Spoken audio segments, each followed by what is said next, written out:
Hi, Ken back again with another Pfaff mail repair.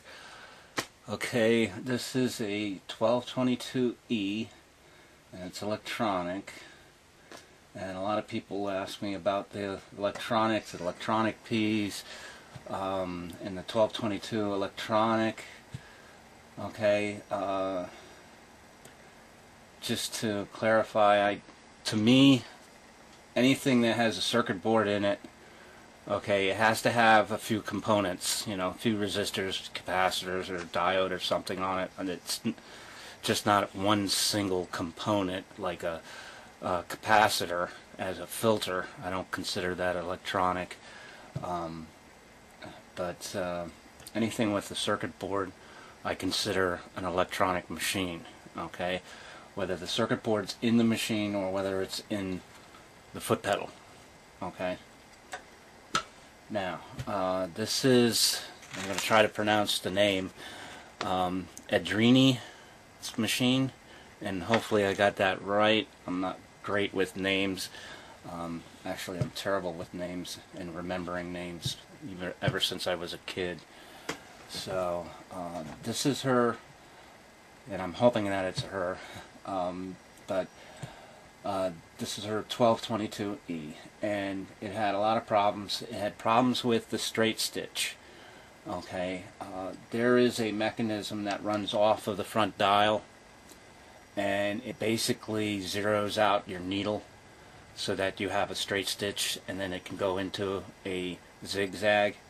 If it doesn't work, or in her case, there was a locking screw that wasn't connected, actually came loose and allowed the assembly to wobble. Then you get a zigzag when you try to do a straight stitch. Okay. Plus there was a lot of other little things wrong with it. One of the things I found was down on the bobbin case, actually in the inner part of the hook assembly here. There was a piece of metal that when they cut the little slots in the shuttle in the inside, the fragment of metal that came off of that cut actually bent around, and they never caught it. And what happened was it got chromed straight to the piece of metal, and it made it hard to put the bobbin case in. And every time I put the bobbin case in, what it would do is it would turn the adjusting screw. Okay. I don't know if you can see it, but we'll try to zoom in down here.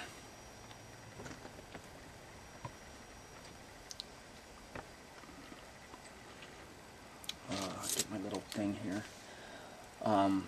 Right in here, okay, there was a little bump, okay, of metal that was actually chromed to it. I had to actually take a Dremel with a fine grinder, grind it down and buff it out, because what it would do is it would hit,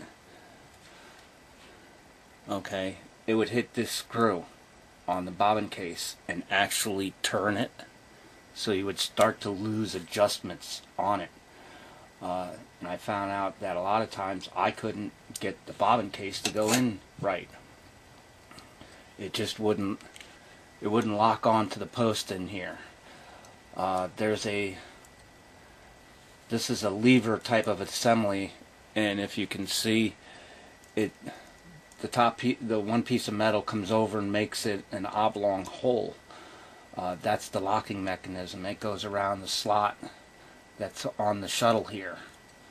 Okay, so when you get things like little pieces of metal that stop you from putting the case in totally, then it does not want to clamp down like that.